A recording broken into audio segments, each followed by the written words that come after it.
الله أكبر الله أكبر لا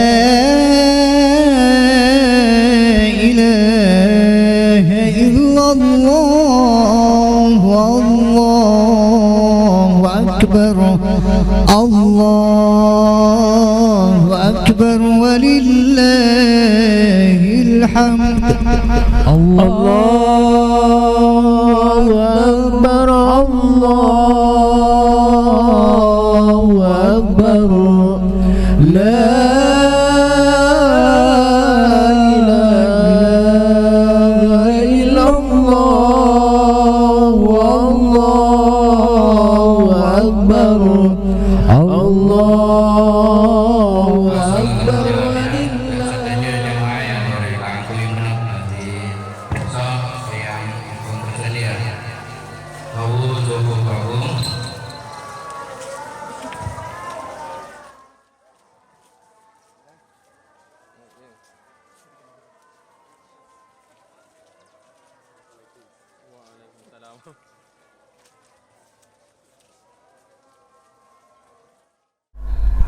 واعتدلوا سووا صفوفكم فإن تسوية الصفوف من تمام الصلاة. الله أكبر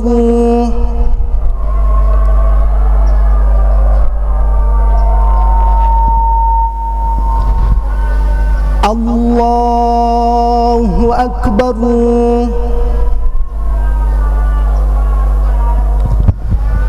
الله أكبر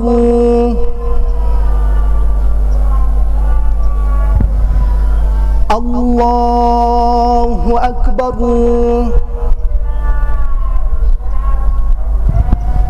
الله أكبر الله أكبر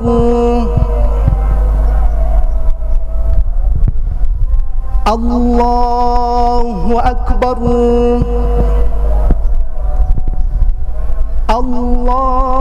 الله أكبر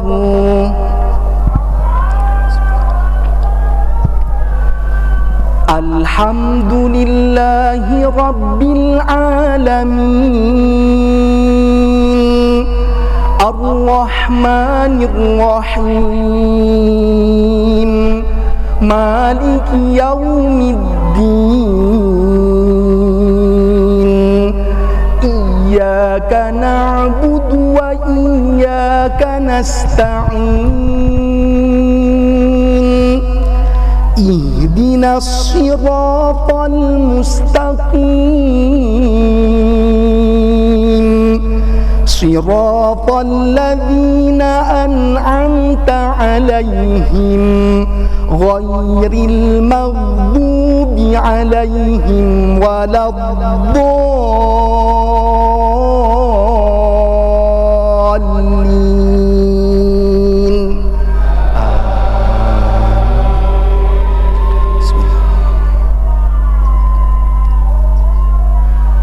عسى ربكم أن يرحمكم وإن عدتم عدنا وجعلنا جهنم للكافرين حصيرا إن هذا القرآن يهدي للتي هي أقوم ويبشر المؤمنين الذين يعملون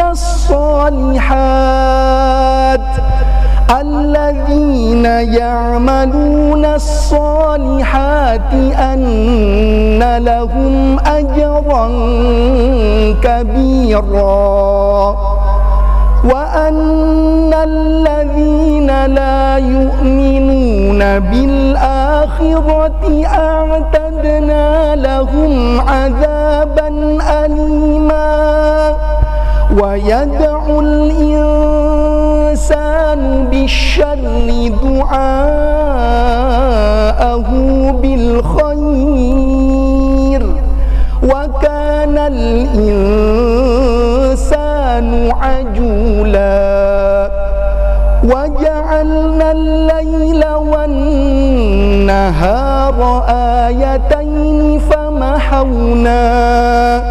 فمحونا آية الليل وجعلنا آية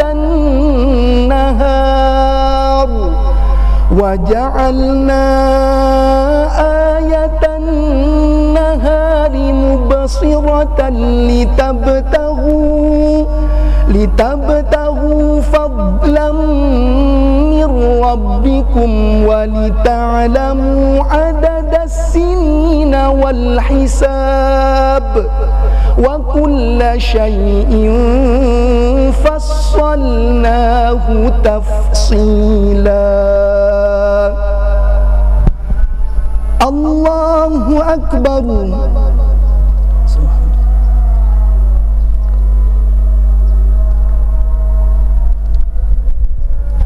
سمع الله لمن حمده.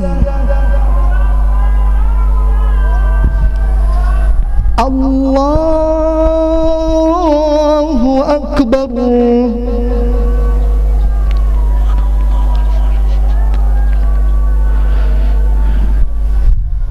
الله أكبر.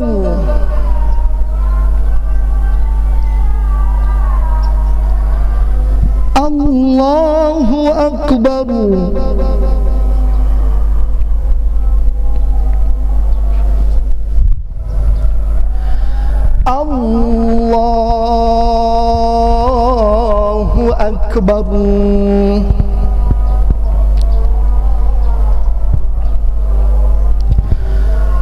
الله أكبر. الله أكبر. الله أكبر. الله أكبر. الله أكبر. الله أكبر. الحمد لله رب العالمين الرحمن الرحيم مالك يوم الدين إياك نعبد وإياك نستعين اهدنا الصراط المستقيم صراط الذين أنعمت عليهم غير المغضوب عليهم ولا الضالين.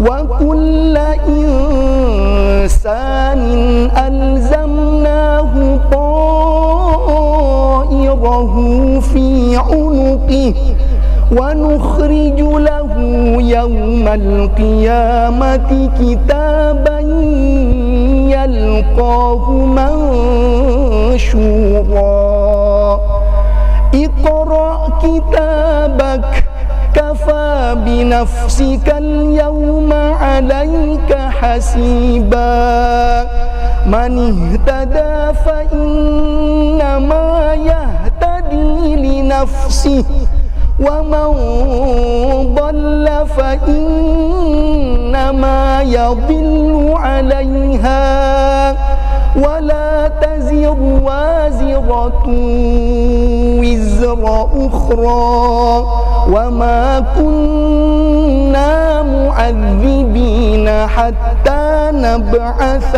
رسولا. وإذا أردنا أن نهلك قرية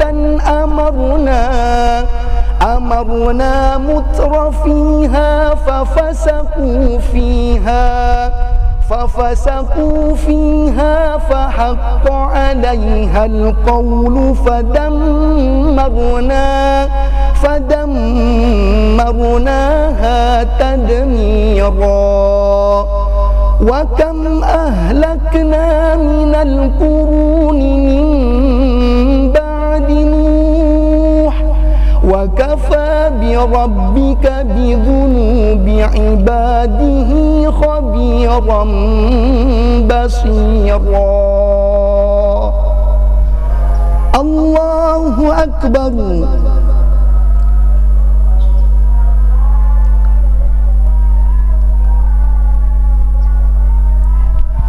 سمع الله لمن حمده الله أكبر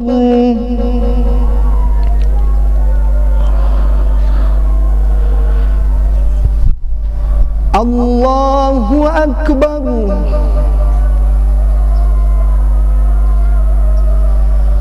الله أكبر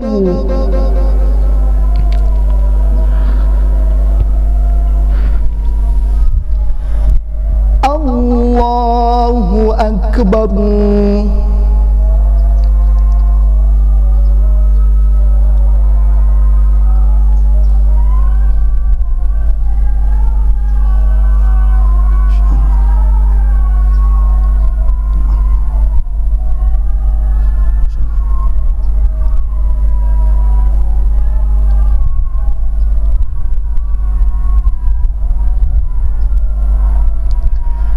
السلام عليكم ورحمة الله وبركاته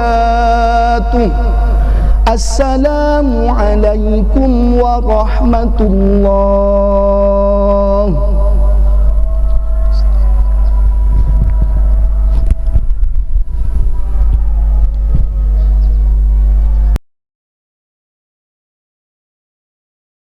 Assalamualaikum warahmatullahi wabarakatuh.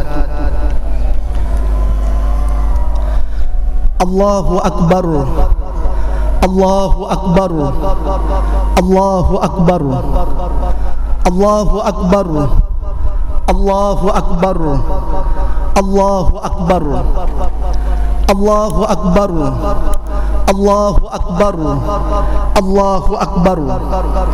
La ilaha illallah wallahu akbar. Allahu akbar walillahil hamd. Alhamdulillah wassalatu wassalamu ala Rasulillah nabiyyina Muhammad ibn Abdillah wa ala alihi wa sahbihi wa mawalah. La hawla wa la quwwata illa billah.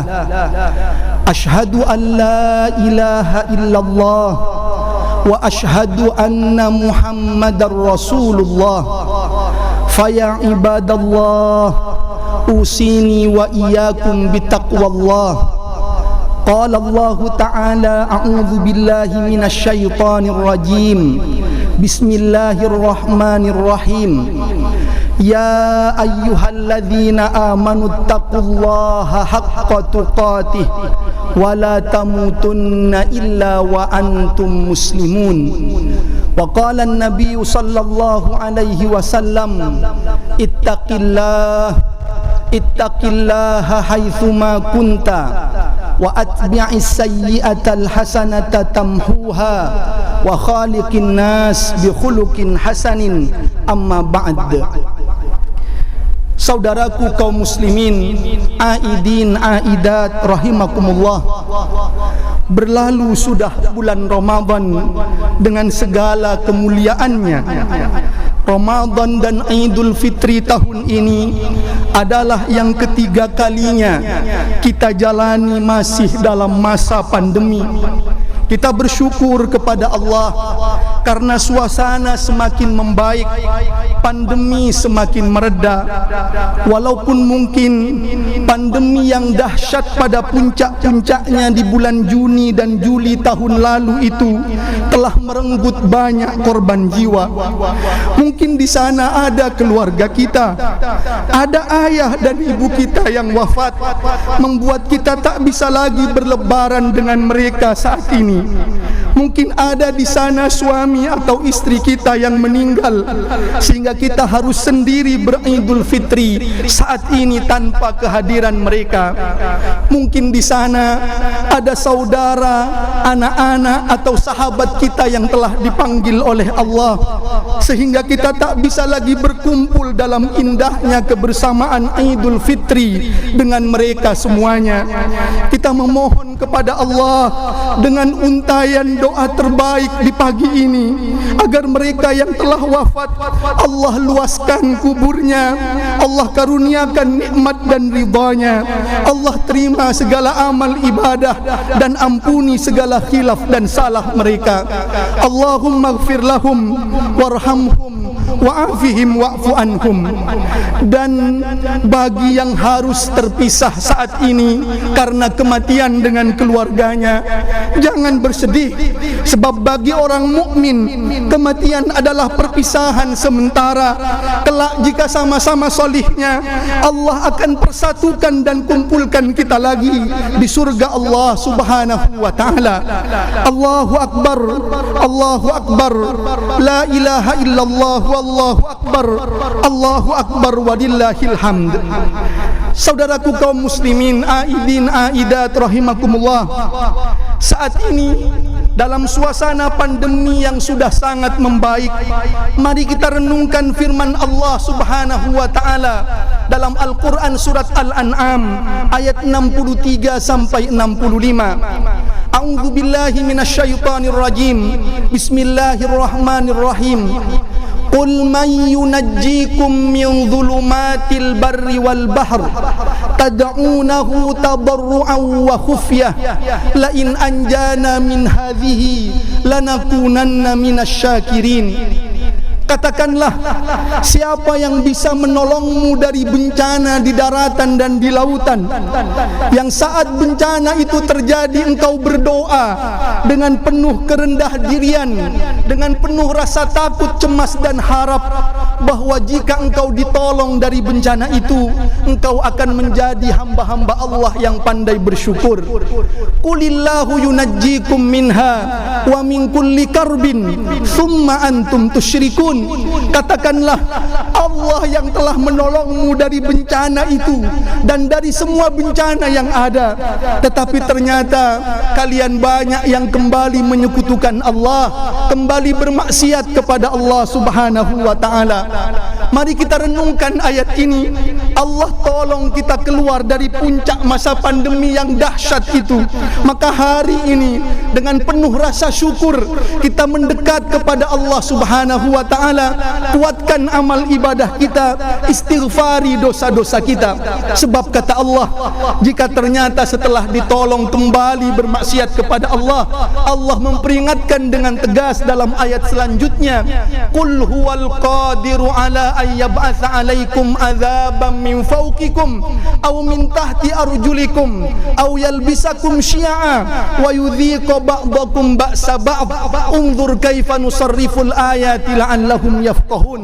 Katakanlah, Dia Allah Subhanahu wa ta'ala berkuasa untuk mendatangkan azab bagimu yang kembali ingkar kepada Allah itu, azab dari atasmu, dari bawah kakimu, atau Allah jadikan peperangan di antaramu yang menyengsarakan satu dengan yang lain. Demikianlah tanda-tanda kebesaran Allah yang Allah pergilirkan datang kepadamu agar menjadi renungan dengan sebaik-baiknya. Mudah-mudahan kita bisa syukuri nikmat setelah masa pandemi yang puncak itu dengan terus mendekat kepada Allah Subhanahu wa ta'ala. Allahu Akbar, Allahu Akbar, la ilaha illallah, wallahu akbar, Allahu Akbar, walillahil hamd. Selanjutnya mari kita mengkaji, mengambil hikmah dari masa pandemi yang panjang yang sampai saat ini pun kita masih di dalamnya. Hikmah yang pertama, masa pandemi yang panjang ini menyadarkan kita kembali bahwa hidup mati seseorang itu begitu tipis jaraknya.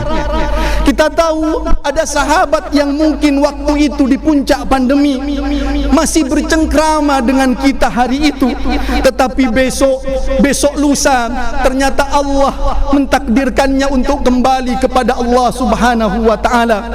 Begitu tipisnya jarak antara hidup dan mati seseorang. Kalau kita renungkan dengan seksama tentang hal ini, maka sebenarnya dalam kehidupan kita di luar masa pandemi pun kita diingatkan dengan kematian yang begitu dekat dengan kita. Suatu contoh, misalkan seorang yang ingin berangkat dari Surabaya ke Jakarta, dia menaiki pesawat, dia berharap 1 jam lagi akan sampai di Jakarta, tapi Allah mentakdirkan lain, pesawatnya jatuh setelah 15 menit lepas landas. Artinya ternyata 1 jam yang dia harapkan akan sampai di Jakarta, ternyata lebih dahulu 15 menit berikutnya dia masuk ke alam barzahnya, ke alam kuburnya. Ternyata bagi dia alam barzahnya lebih dekat dari kota Jakarta, karena 15 menit berikutnya dia harus masuk ke alam barzah, melalui hari-hari sendiri di alam barzah, di alam kuburnya, hanya ditemani dengan amal salihnya. Ada orang yang berangkat bekerja, dia berharap 15 menit lagi sampai di kantornya, tapi Allah mentakdirkan di perjalanan maut datang menjemputnya. Ternyata alam barzah itu lebih dekat dari kantornya tempat bekerja, lebih dekat menjemputnya, membawanya menghadap Allah Subhanahu wa taala. Maka seorang mukmin itu dalam setiap aktivitasnya dia patrikan dalam hatinya niat untuk mempersiapkan tidak hanya masa depan dunia tapi masa depan akhiratnya. Sebab kita tak pernah tahu apakah besok itu adalah hari di mana kita masih melihat mentari pagi dunia, atau besok mungkin kita sudah menjalani hari-hari kesendirian di alam barzah hanya ditemani amal ibadah kita. Karena itu niat ibadah dalam setiap aktivitas senantiasa terpatri bagi seorang mukmin. Dia berangkat bekerja misalkan tidak hanya memikirkan masa depan duniawi, dia ingin mendapat keuntungan, tapi dia tahu ada masa depan yang lebih pasti akan dia hadapi, yaitu kematian. Maka dia jujur dalam berdagang, dia tidak menipu, dia tidak zalim, dia sedang mempersiapkan masa depan sesungguhnya yang bisa datang sewaktu-waktu kepadanya, bahkan lebih cepat daripada esok mentari pagi bersinar kalau Allah Subhanahu wa taala menghendakinya. Maka pandemi mengajarkan kepada kita betapa tipis antara jarak hidup dan mati seseorang.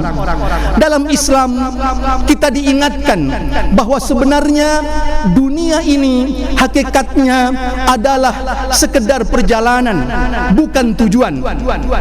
Bahkan kalau kita mengkaji lebih jauh, ternyata dunia ini bukan sekedar perjalanan, tapi dia adalah bagian kecil dari perjalanan. Mari kita kaji firman Allah dalam surat Al-Baqarah ayat 28. A'udzu billahi minasyaitonir rajim.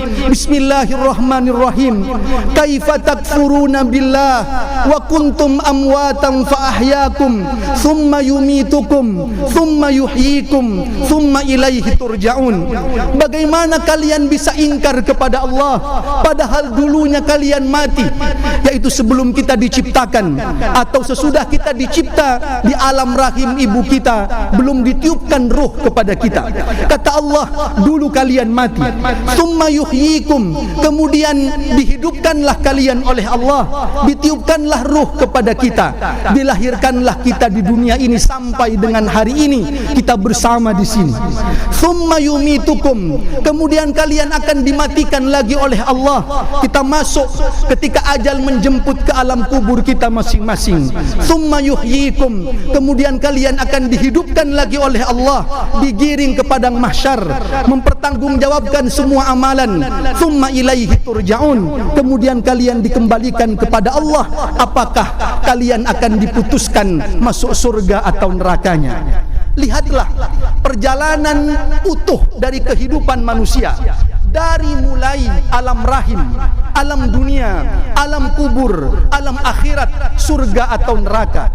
Kalau begitu, ternyata kita saat ini berada di dunia bukan perjalanan yang utuh, tapi hanya bagian kecil dari sebuah perjalanan panjang kehidupan anak manusia.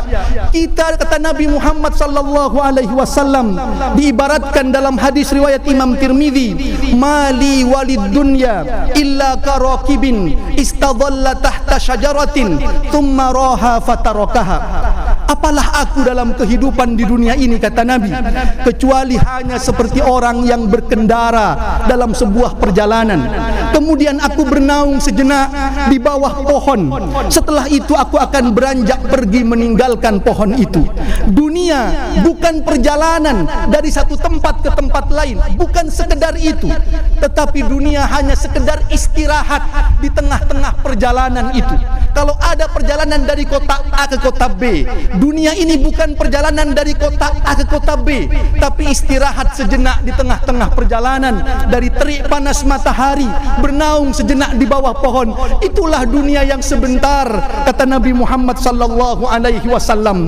Maka hendaknya seseorang betul-betul menyiapkan dirinya dengan sebaik-baiknya, karena kehidupan yang sebentar ini menentukan apakah sukses tidaknya dia dalam kehidupan yang abadi nanti di surga Allah Subhanahu wa ta'ala.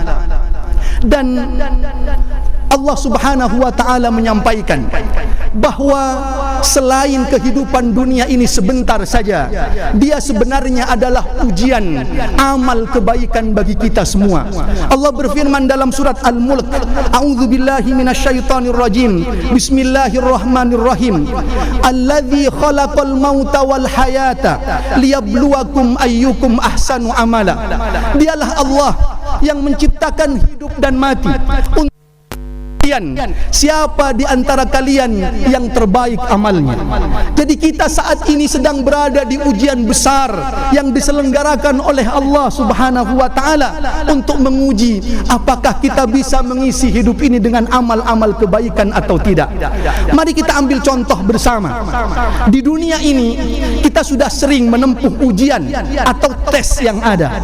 Ada ujian pendidikan, ada ujian untuk masuk ke pekerjaan tertentu. Dan kita tahu bahwa ujian di dunia itu, jika gagal, masih ada alternatif pilihannya. Jika seseorang gagal dalam ujian pendidikan, maka ada alternatif ujian susulan, ujian perbaikan, ujian remedi.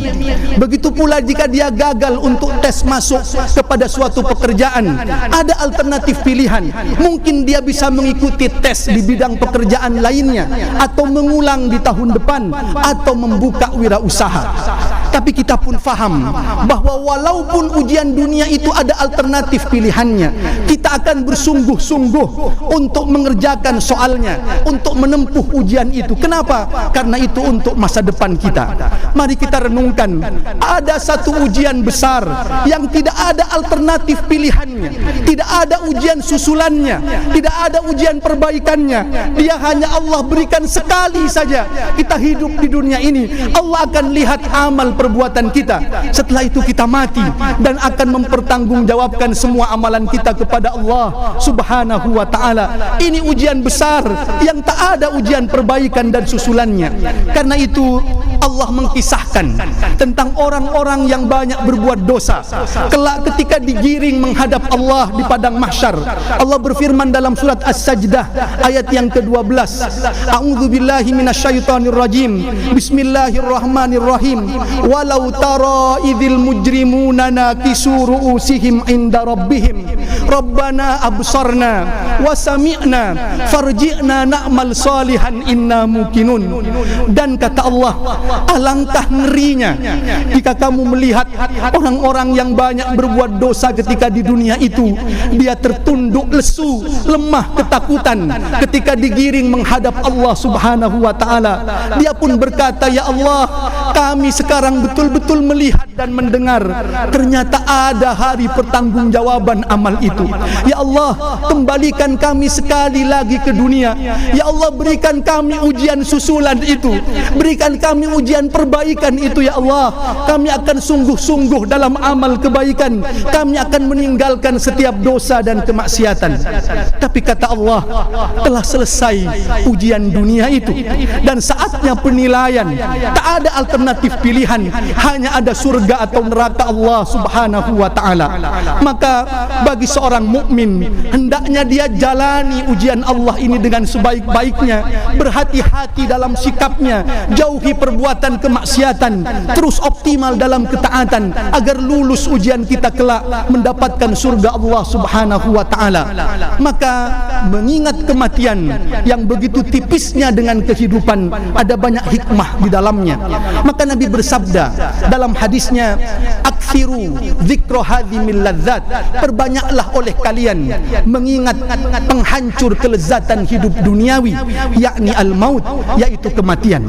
Nabi juga menyampaikan, "Aktsaruhum lil mauti dzikran wa ahsanuhum lima ba'dahu isti'dadan ulaikal aqyas." Orang yang paling banyak mengingat mati dan paling bagus persiapannya untuk kehidupan setelah mati, dialah orang yang benar-benar cerdas itu. Maka mengingat kematian bukan melemahkan semangat hidup, tetapi justru mengingat kematian membangkitkan semangat hidup. Bukan membuat ciut semangat kita ketika mengingat mati, tapi membangkitkan semangat untuk berkarya, untuk beramal dengan sebaik-baiknya. Karena hidup kita tak lama, hidup kita sebentar di dunia ini. Sebagai guru misalkan, maka dia akan berupaya menjadi guru yang terbaik. Kenapa? Karena dia sedang menyiapkan ilmu yang bermanfaat, yang akan mengalir terus ke alam kuburnya saat dia meninggal. Sebagai pengusaha, dia akan menjadi pengusaha yang terbaik. Kenapa? Karena dia ingin menjadi jalan pintu rizki Allah kepada pegawainya, kepada karyawannya. Mudah-mudahan itu menjadi bekal saat dia kembali kepada Allah Subhanahu wa ta'ala. Sebagai pejabat, dia pun akan jujur amanah. Kenapa? Karena ini bukan soal duniawi saja. Dia ingat kematian itu yang akan dimintai semua pertanggungjawabannya. Maka dia jujur amanah, anti korupsinya, karena dia ingin semuanya menjadi bekal amal solihnya ketika menghadap Allah Subhanahu wa ta'ala. Maka hikmah yang pertama ini kita tatrikan dalam diri kita, mengingat kematian di masa pandemi yang luar biasa dahsyat. Kita sudah melalui puncak-puncak masa pandemi itu.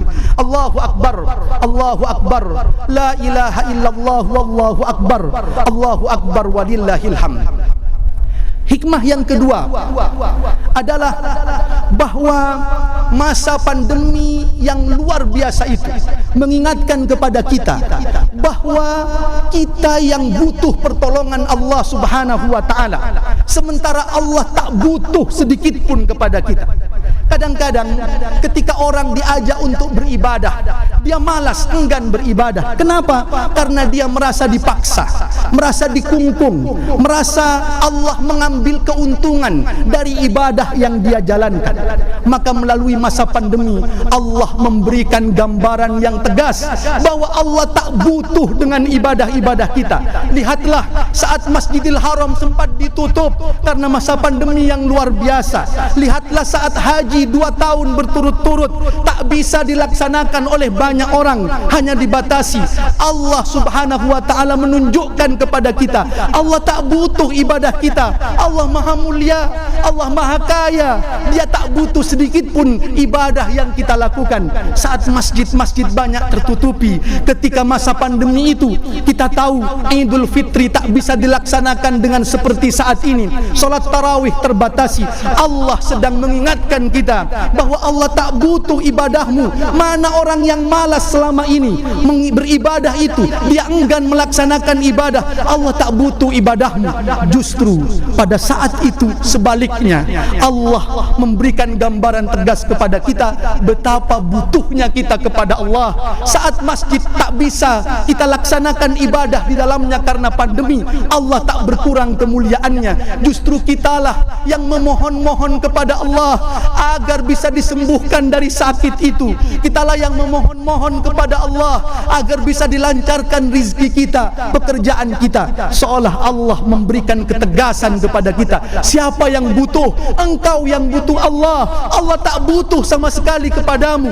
Engkau yang butuh pertolongannya. Engkau yang menangis di bilik-bilik rumah sakit itu, memohon kesembuhan dari Allah Subhanahu wa ta'ala. Engkau yang bersimbah air mata dalam solat tahajudmu, memohon agar rizkimu lancar lagi. Engkau yang butuh Allah. Allah tak butuh sama sekali kepadamu. Maka setiap muslim ketika memahami akan kebutuhannya kepada Allah, tak ada rasa berat dalam beribadahnya, sebab dia yang butuh Allah.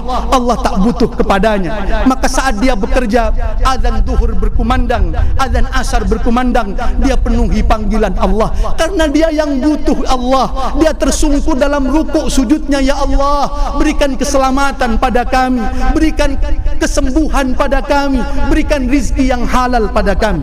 Saat malam mungkin mengantuk matanya, tapi dia bangun, dia segarkan dengan air wudhu, dia tersungkur dalam rukuk sujud solat tahajudnya, karena dia yang butuh Allah.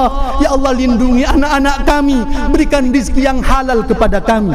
Kitalah yang butuh Allah. Allah tak butuh sedikit pun dari hamba-hambanya. Pandemi mengajarkan hikmah ini untuk kita renungi dan resapi bersama-sama. Allahu Akbar, Allahu Akbar, la ilaha illallah, wallahu akbar, Allahu Akbar, walillahil hamd. Yang terakhir, hikmah yang bisa kita ambil dari masa pandemi ini adalah hendaknya setiap orang membuang jauh-jauh kesombongannya yang ada pada dirinya, baik kesombongan kepada Tuhannya atau kesombongan kepada sesamanya. Lihat pada masa pandemi puncak-puncaknya beberapa waktu yang lalu, setiap orang tak mampu menolak datangnya pandemi dahsyat ini.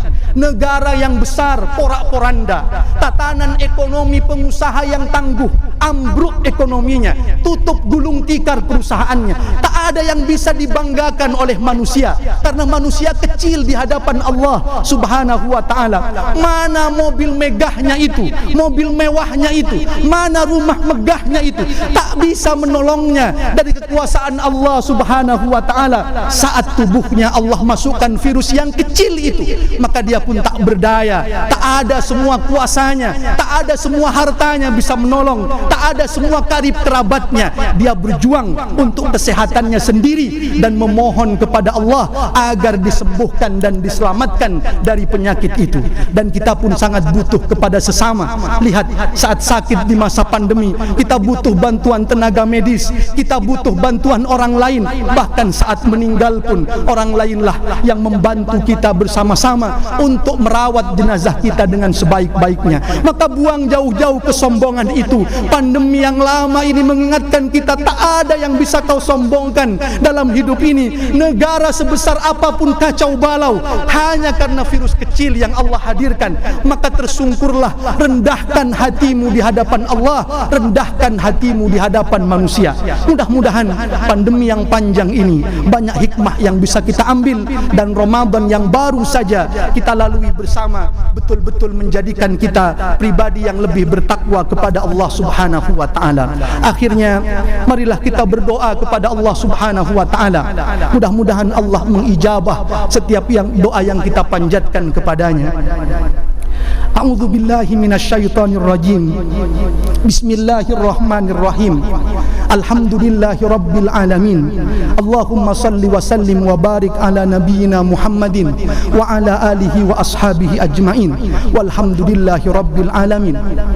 Ya Allah, kami bersimpuh di hadapan kebesaran-Mu pagi ini, memohon ampun atas segala dosa.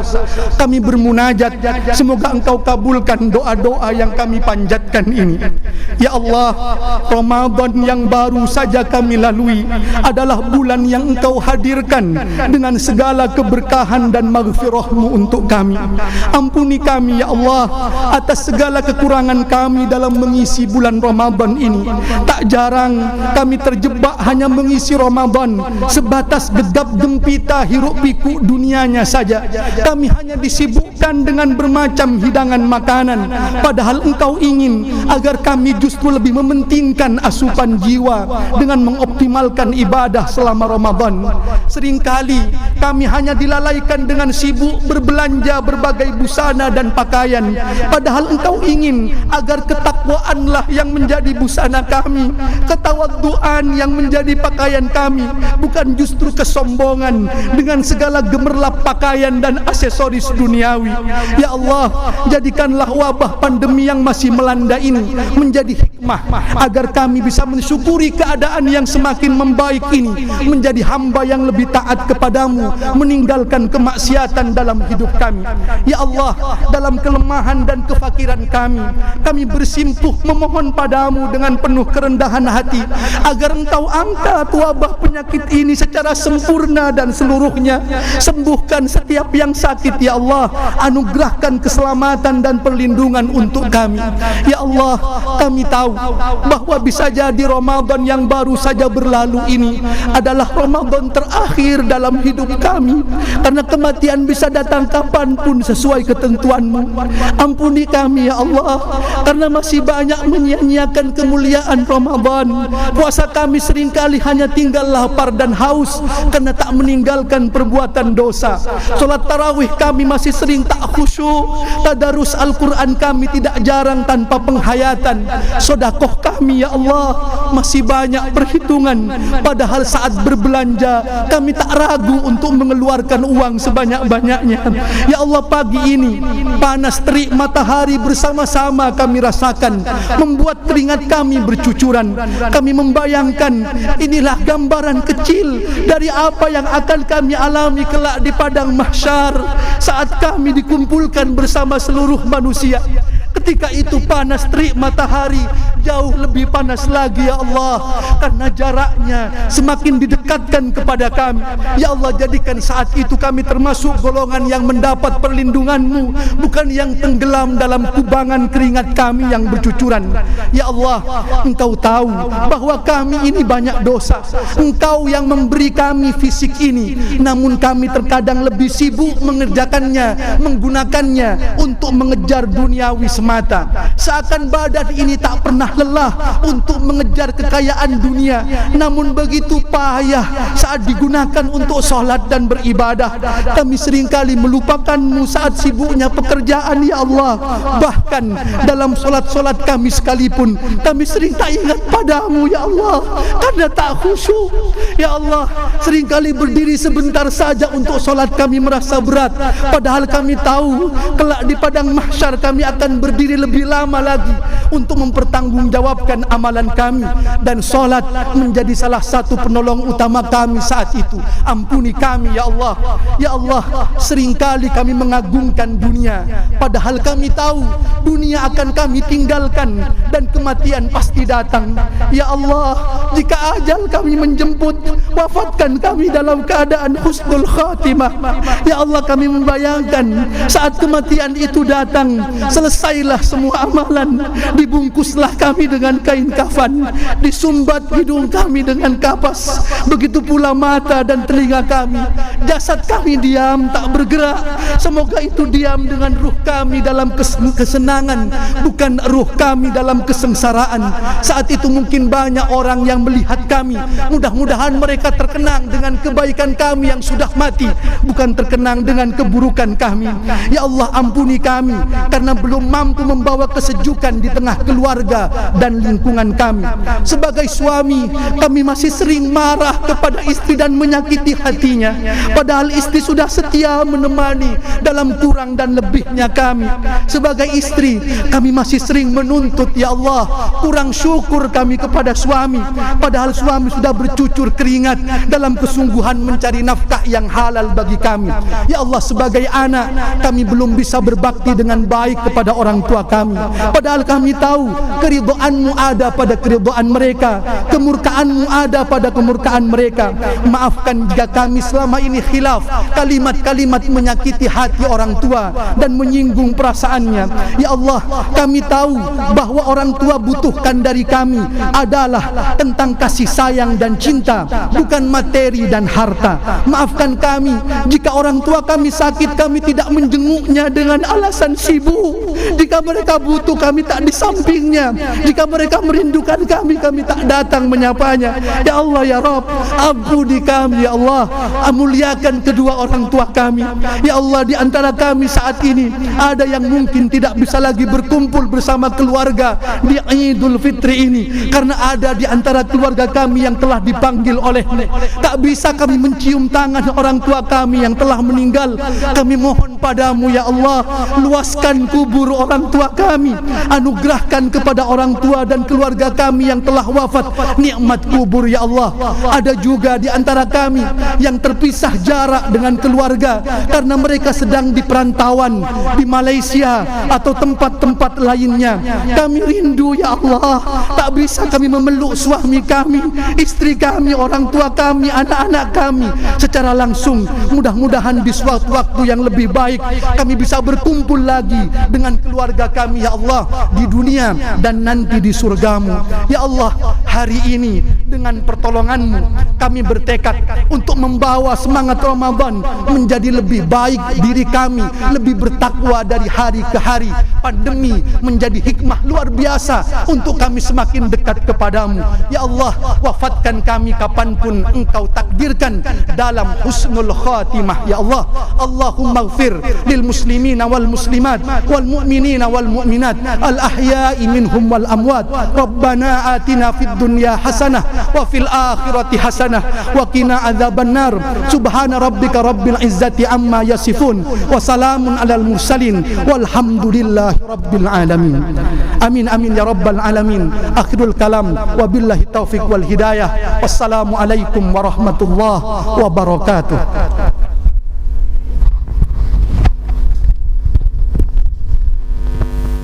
Allahu Akbar, Allahu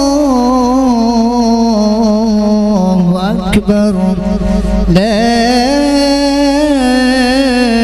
ilaha illallah, Allahu Akbar, Allahu Akbar, walillahil hamd. Allahu Akbar, Allahu Akbar, la ilaha illallah, Allahu Akbar, Allahu Akbar, walillahil hamd. Allahu Akbar, Allahu Akbar, la ilaha illallah, Allahu Akbar, Allahu Akbar, walillahil hamd. Allahu Akbar, Allahu Akbar, la ilaha illallah, Allahu Akbar, Allahu Akbar, walillahil hamd. Allahu Akbar kabira walhamdulillahi katsiran wa subhanallahi bukratan wa asila. La ilaha illallah wahdahu sadaqa wa'dahu wa nasara 'abdahu wa a'azza jundahu وهزم الأحزاب وحده لا إله إلا الله ولا نعبد إلا إياه مخلصين له الدين ولو كره الكافرون لا إله إلا الله والله أكبر الله أكبر ولله